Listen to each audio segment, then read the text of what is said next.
Fitzgerald Kennedy, do solemnly swear I, John Fitzgerald Kennedy, do solemnly swear that you will faithfully execute the office of President of the United States that I will faithfully execute the office of President of the United States and will, to the best of your ability, and will, to the best of my ability, preserve, protect, and defend the Constitution of the United States. preserve, protect, and defend the Constitution of the United States. So help you God.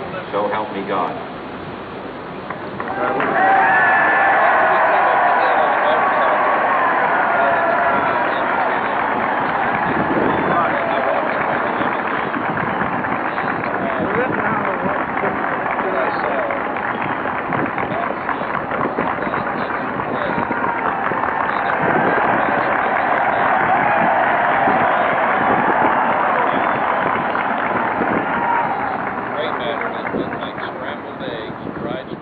Vice President Johnson, Mr. Speaker, Mr. Chief Justice, President Eisenhower, Vice President Nixon, President Truman, Reverend clergy, fellow citizens.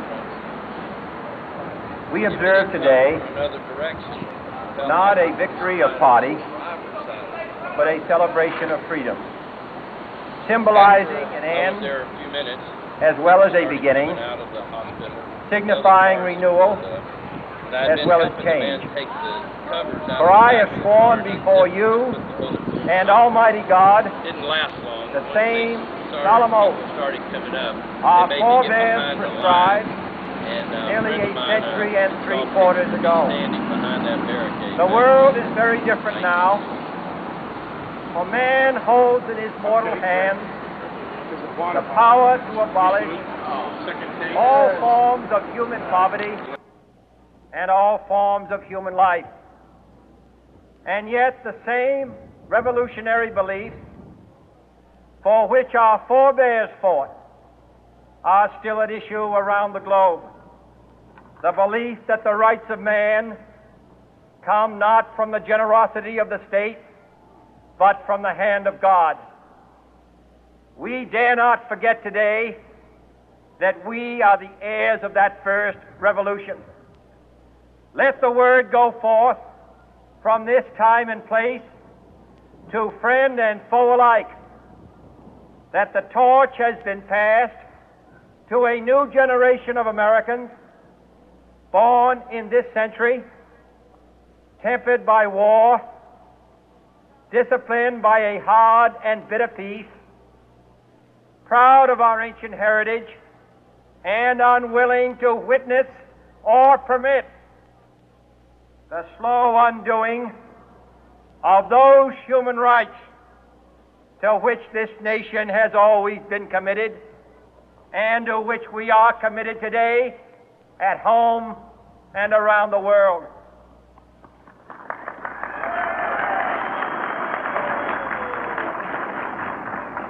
Let every nation know, whether it wishes us well or ill, that we shall pay any price, bear any burden, meet any hardship, support any friend, oppose any foe, to assure the survival and the success of liberty.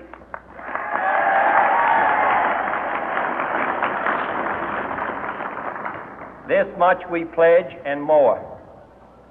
To those old allies whose cultural and spiritual origins we share, we pledge the loyalty of faithful friends. United, there is little we cannot do in a host of cooperative ventures. Divided, there is little we can do, for we dare not meet a powerful challenge at odds and split asunder.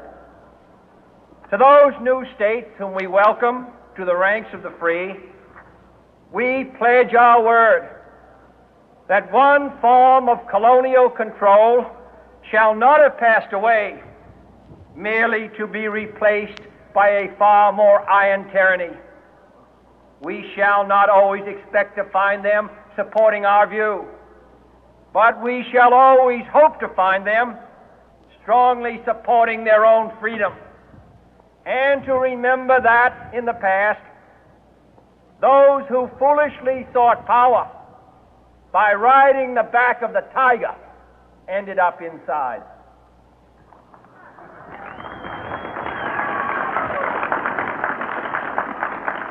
To those people in the huts and villages of half the globe struggling to break the bonds of mass misery, we pledge our best efforts to help them help themselves for whatever period is required, not because the communists may be doing it, not because we seek their votes, but because it is right. If a free society cannot help the many who are poor, it cannot save the few who are rich.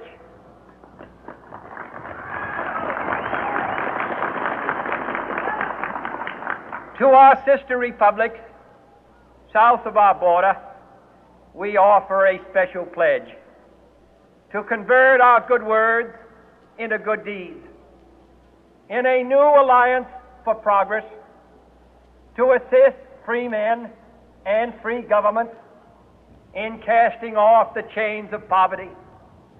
But this peaceful revolution of hope cannot become the prey of hostile powers.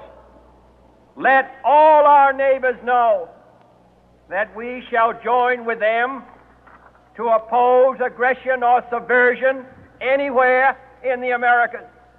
And let every other power know that this hemisphere intends to remain the master of its own house.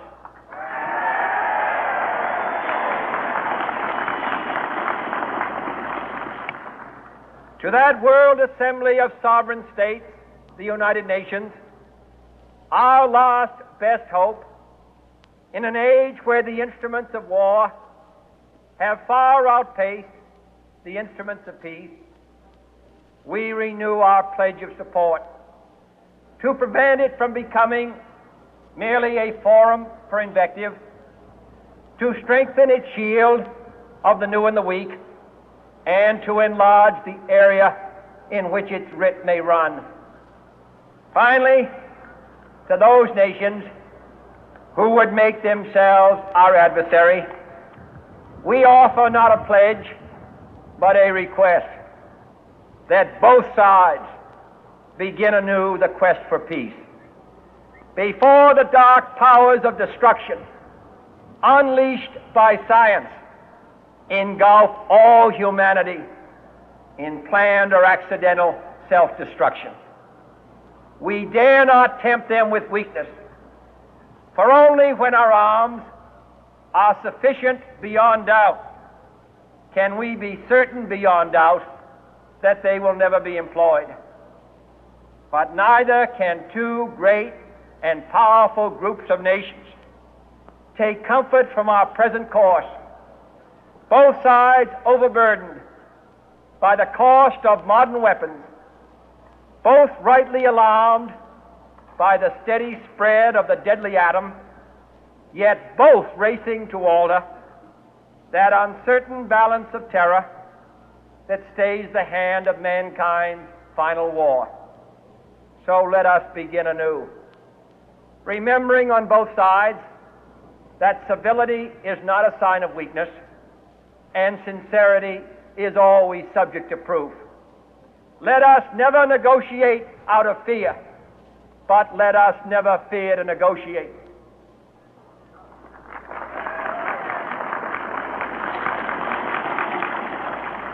Let both sides explore what problems unite us, instead of belaboring those problems which divide us.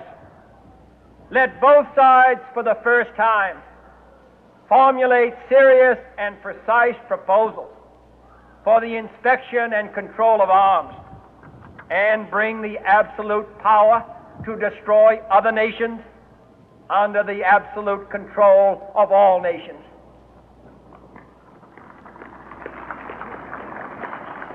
Let both sides seek to invoke the wonders of science instead of its terrors. Together, let us explore the stars, conquer the deserts, eradicate disease, tap the ocean depth, and encourage the arts and commerce. Let both sides unite to heed in all corners of the earth the command of Isaiah to undo the heavy burden and let the oppressed go free. And if a beachhead of cooperation may push back the jungle of suspicion, let both sides join in creating a new endeavor, not a new balance of power, but a new world of law, where the strong are just and the weak secure and the peace preserved. All this will not be finished in the first 100 days, nor will it be finished in the first 1,000 days, nor in the life of this administration, nor even perhaps in our lifetime on this planet. But let us begin.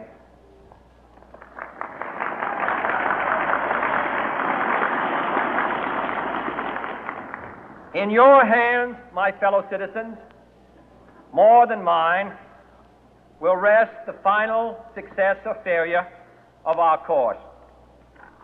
Since this country was founded, each generation of Americans has been summoned to give testimony to its national loyalty. The graves of young Americans who answered the call to service surround the globe. Now the trumpet summons us again, not as a call to bear arms, though arms we need, not as a call to battle, though in battle we are, but a call to bear the burden of a long twilight struggle, year in and year out, rejoicing in hope, patient in tribulation, a struggle against the common enemies of man, tyranny, poverty, disease, and war itself. Can we forge against these enemies a grand and global alliance, north and south, east and west, that can assure a more fruitful life for all mankind? Will you join in that historic effort?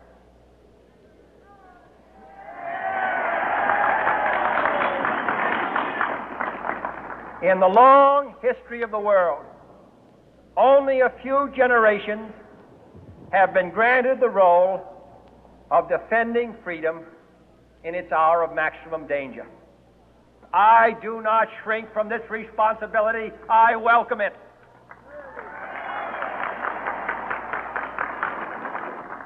I do not believe that any of us would exchange places with any other people or any other generation.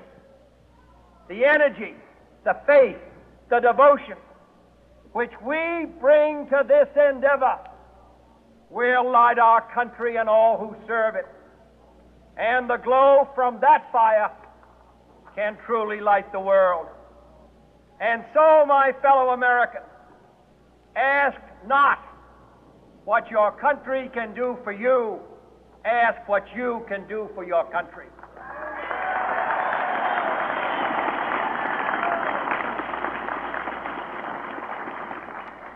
My fellow citizens of the world, ask not what America will do for you, but what together we can do for the freedom of man.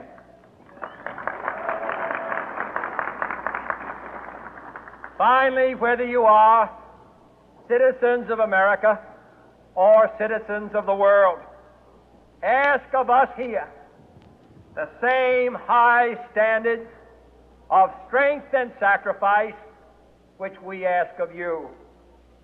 With a good conscience, our only sure reward, with history the final judge of our deeds, let us go forth to lead the land we love, asking His blessing and His help, but knowing that here on earth God's work must truly be our own.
done with the car. I think we're done with the Royals. We're done with all of this. And we're also, done with the police. I think we can put three out of the four. So thanks to everybody for doing a great job. And we didn't cry into it. Oh, well. Probably have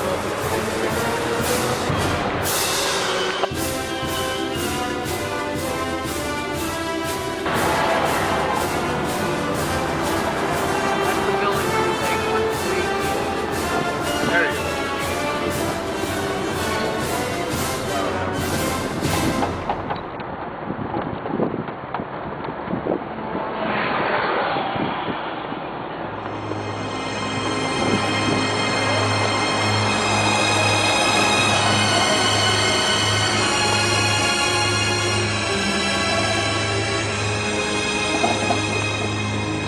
Are we parking or in position? We're going to come back to the top of the hill again. Okay, where's the car going, Robert? Car going back to you. Press C. Follow it, Pete. Oh, we're going back to the... We're going where? Oh. We're going back to the Elm Street extension?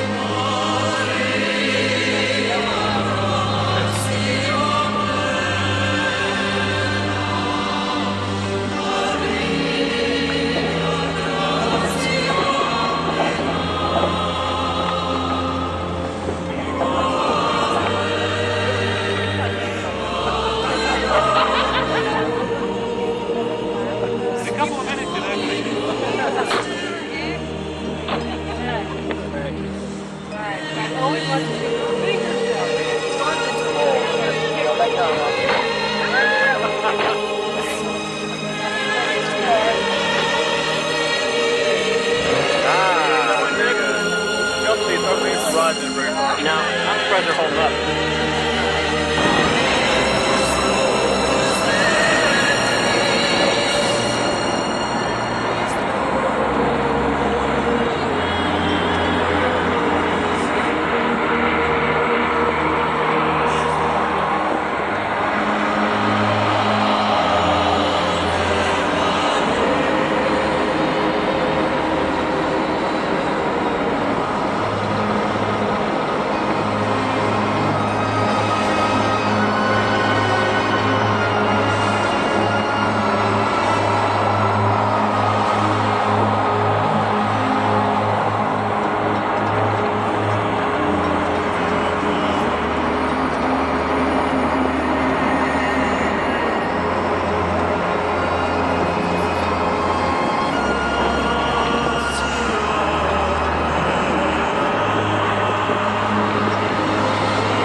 Everybody had left the parking lot. These big ones.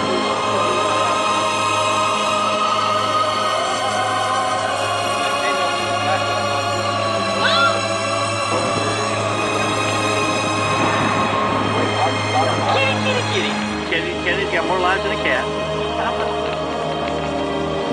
Here we are going down Main Street with the Kennedy. Well, they love Jack and Kennedy, then Jackie and Jack, didn't they? They thought you were like the real thing. Can you imagine a politician today having that power? I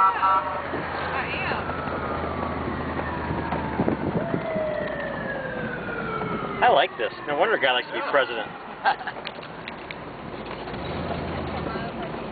Thanks, the King. It is.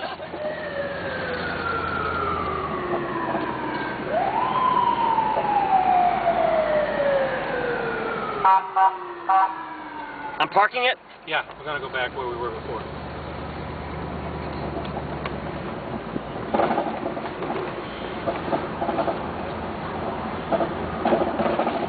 Yes, yes.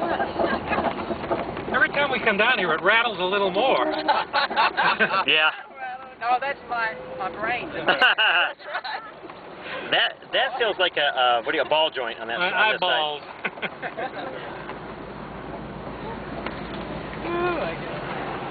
As long as it starts. Okay, take 39. Shade sure has lasted a long time. Okay, Robert. Okay, so the car is back at base camp, and so can the actors go back and cool off, leave them in the car? What is next? We'd like the actors to cool off. We'll be another 15, 20 minutes before we need them again. That's the fatal shot. Oh, magic word. I don't think I'm going to be able to make that. You've got to make the final shot.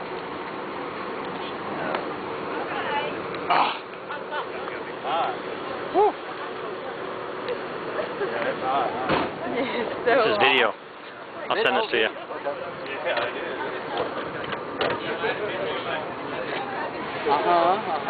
Yeah, Whoa, Nelly.